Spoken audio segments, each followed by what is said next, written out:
On va parler maintenant d'une belle histoire, comme quoi toutes les histoires d'amour en Formule 1 ne se terminent pas forcément mal.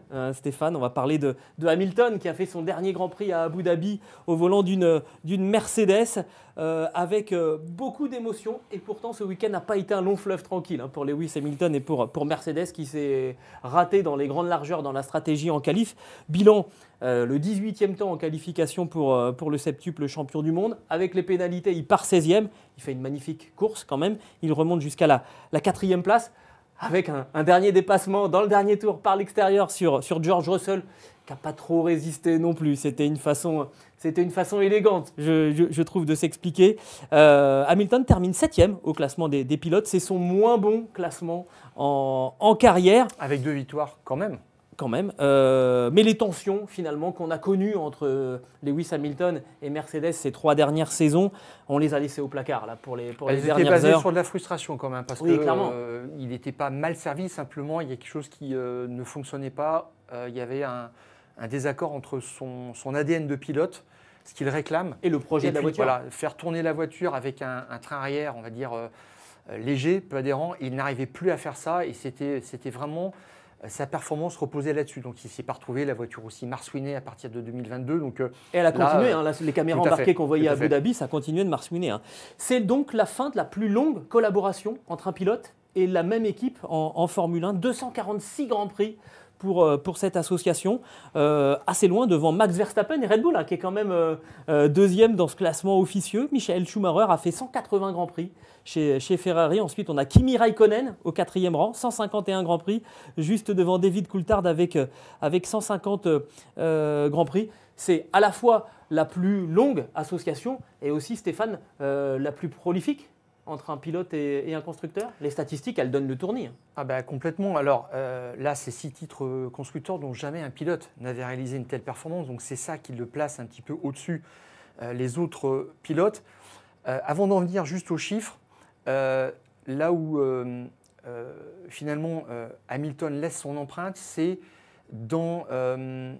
au palmarès, mais dans l'imagerie qu'il laisse de Mercedes. Avec le timing. Je m'explique.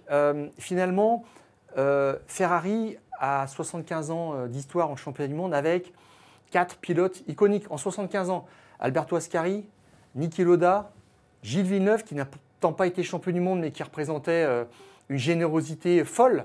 Et puis Michael Schumacher pour son épopée pendant 5 ans.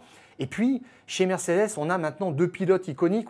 On les avait déjà, mais Juan Manuel Fangio, qui a été champion du monde avec les Flèches d'Argent au milieu des années 50. Et puis, lui, avec cette épopée, 6 titres en 7 ans, ce qui est quand même assez génial. Et c'est quelque chose de rare, finalement.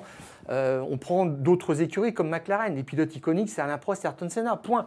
Voilà. Donc, il a apporté quelque chose de rare, je trouve. Et ça, c'est pour l'histoire, au-delà même des chiffres. Mais les chiffres, effectivement, on peut y revenir.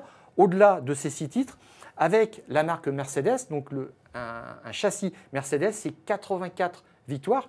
Et le deuxième derrière, c'est Michael Schumacher, 72 succès avec Ferrari. Les pole positions, c'est pareil, 78, 58 pour Schumacher. Et puis, avec un moteur Mercedes, c'est toutes les victoires. Pour Hamilton, 105. Parce que chez McLaren, il était déjà propulsé par Mercedes. Voilà, et c'est aussi 16 hat-tricks. Pole position, victoire, meilleur tour en course, à égalité avec Schumacher. Donc ça, il ne le battra jamais.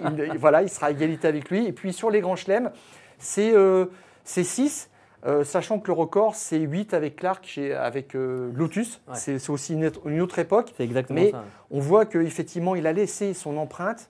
Et pour moi, au-delà de ça, c'est une histoire de confiance, de relation. De conviction, j'ai envie de dire. Parce que tu parlais, on a donné les chiffres, mais il y a aussi le moment où il décide de quitter McLaren pour aller chez Mercedes en 2012. Oui. À un moment où Mercedes est arrivé depuis 2-3 saisons, plafonne un petit peu.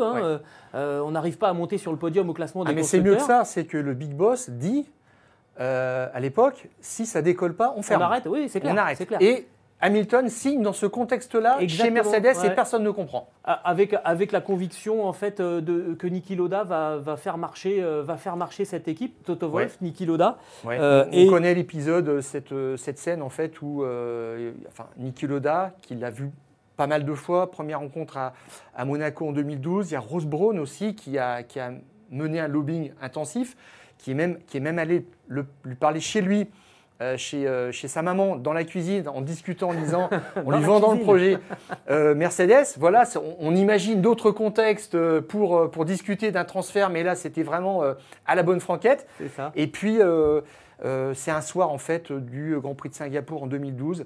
Lewis Hamilton vient de laisser échapper sa 3e victoire de la saison, sa 3e victoire, mais vraiment servie sur un plateau pour une question de défaillance mécanique. Et là, il y a Niki Lauda qui va tout de suite, qui est très très malin, et qui va dans sa chambre d'hôtel et qui lui dit « T'en as pas marre?